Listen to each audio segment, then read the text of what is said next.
दोस्तों, आज हम बात करने वाले हैं नवरात्रों में अष्टमी और नवमी को किए जाने वाले कुछ खास अचूक उपायों के बारे में।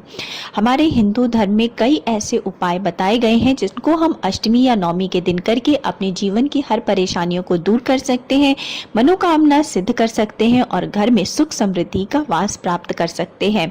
दोस्तों, आज मैं कुछ ऐसे ही छोटे छोटे परंतु बहुत ही प्रभावकारी अचूक उपाय बताने वाली हूँ, एक छोटे से पान के पत्ते से, जिसको आप करके अपनी मनोकामनाओं को पूर्ण कर सकते हैं। अगर आपके जीवन में कुछ परेशानी चल रही है, व्यापार में घटोतरी चल रही है, पति पत्नी के संबंधों में आपस में कड़वाहट हो रही है और आपके मनचाहे कार्य पूर्ण नहीं होते, हर कार्य में आपको विघ्न बाधा का सामना करना पड़ता है, घर में पैसों की हानि होती है, तो आप इस वीडियो को लास्ट तक देखिए।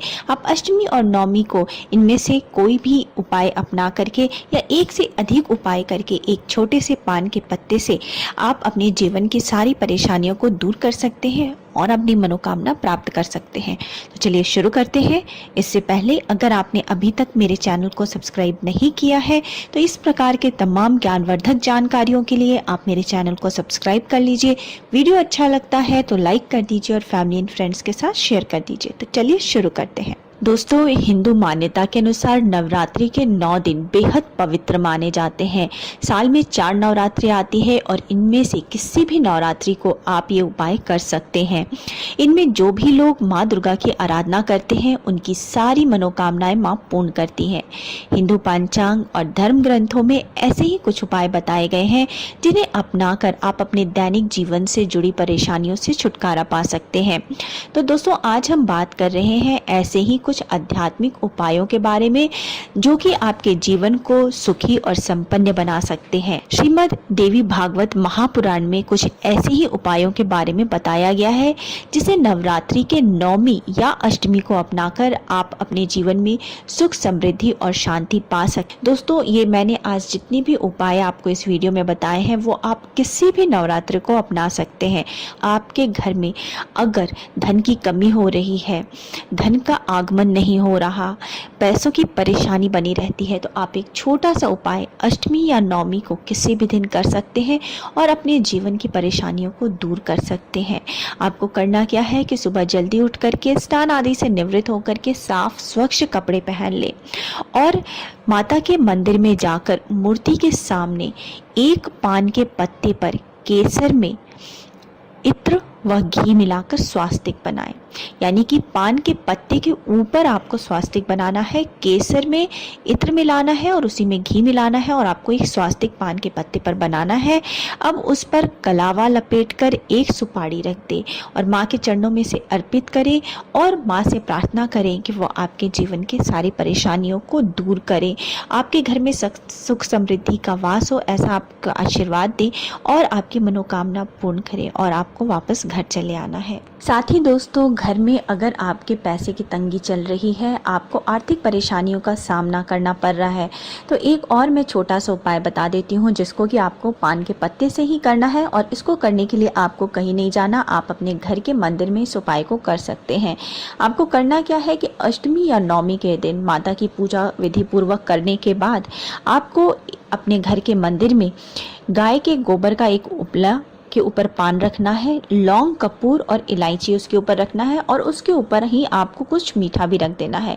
अब इसी से आपको माता के मंत्र का जप करते हुए आपको आहुति देनी है। इस प्रकार से आप माता के मंत्र का जप करते हुए 108 बार आहुति दीजिए और माता से प्रार्थना करिए कि वो आपकी आर्थिक परेशानियों का अंत करे, आपके परिवार पे, आपके घर पे अपनी कृपा बनाए रखे। धीरे धीरे आपके कष्टों का अंत होता है और आमदनी के नए स्रोत भी खुलते हैं।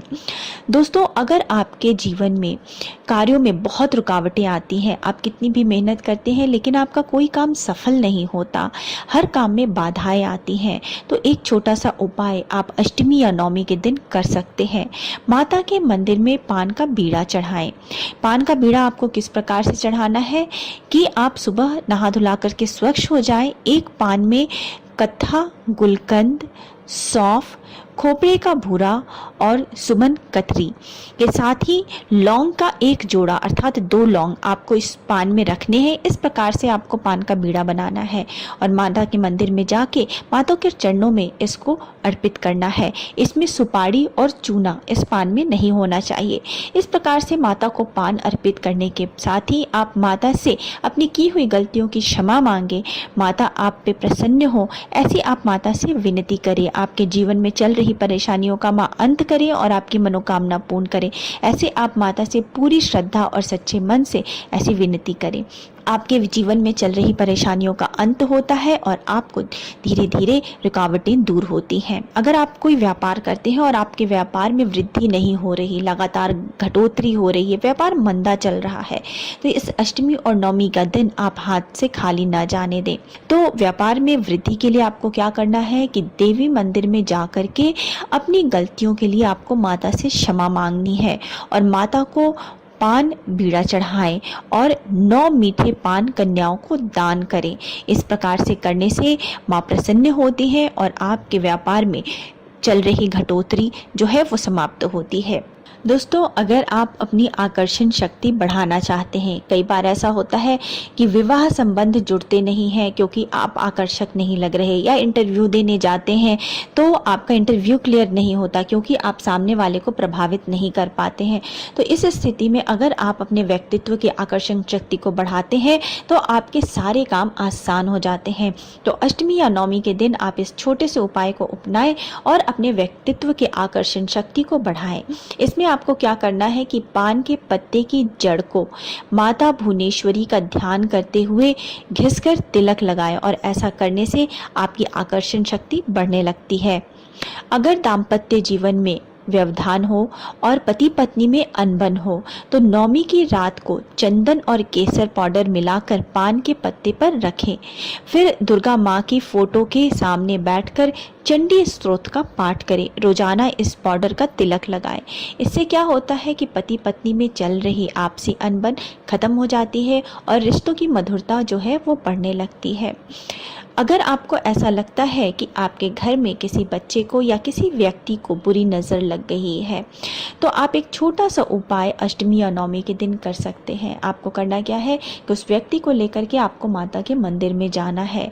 नज़र लगे व्यक्ति को पान में गुलाब की 9 पंखुड़ियाँ रख कर के पहले आप उस को माता को अर्पित करें। माता से प्रार्थना करें कि वो नज़र दोष लगे व्यक्ति को स्वस्थ करें और उसकी नज़र को दूर करें। फिर आपको ये पान जिस व्यक्ति को नज़र लगी है उसे खिला देना है, माता से प्रार्थना करनी है और घर वापस आ जाना है। इससे कहते हैं कि नज़र दोष दूर हो जाता है और जिसे नज़र लगी है वो व्यक्ति स्वस्थ हो जाता है। दोस्तों, कितनी बार ऐसा होता है कि हम कितनी भी मेहनत कर लेते हैं लेकिन हमें सफलता नहीं मिलती है, हमारे कामों में विघ्न आते रहते हैं। तो आपको क्या करना है कि किसी भी अष्टमी या नवमी को, अगर अष्टमी नवमी का समय नहीं हो, नवरात्रों का समय नहीं हो, तो आप शुक्ल पक्ष की अष्टमी को उपाय कर सकते हैं। दोस्तों, इसमें आपको करना क्या है कि आप सुबह नित्य कर्म से निवृत्त होकर के साफ स्वच्छ कपड़े पहने और अपने घर के मंदिर में या माता के मंदिर में आप चले जाएं। वहाँ पे आपको बेल के कोमल कोमल पत्तों को ले लेना है। आप ये 11, 21, 51, 108 कितने भी पत्ते ले सकते हैं। इन पे आपको लाल चंदन लगा करके और माँ जगदम्बा को अर्पित करना है। अर्पित करते हुए आपको ओम ह्रीम नमः, ओम श्रीम नमः, इन मंत्रों का आपको जप करते रहना है। थोड़ी देर वहाँ पे बैठ के आपको माता से प्रार्थना करनी है। कहा जाता है कि इस प्रकार करने से राजयोग बनता है और जीवन में चल रही परेशानियाँ दूर होती हैं। कभी कभी इन मंत्रों का जप नवरात्रि में खास तौर पर भी करना चाहिए। नवरात्रों में अगर इस उपाय को किया जाए तो ये बहुत ही प्रभावकारी होते हैं। यह उपाय देवी भगवत में वेद व्यास जी ने बताई है, तो ये उपाय बहुत ही प्रभावकारी है। उम्मीद है दोस्तों, इनमें से आप किसी भी उपाय को अपनाकर या एक से ज़्यादा उपाय को करके अपने जीवन में चल रही परेशानियों को दूर करेंगे। अगर आपको मेरा आज का वीडियो ये अच्छा लगा है तो लाइक कर दीजिए, फैमिली एंड फ्रेंड्स के साथ शेयर कर दीजिए और मेरे चैनल को सब्सक्राइब करना मत भूलिए। मिलते हैं नेक्स्ट वीडियो में। So thanks for now, bye bye.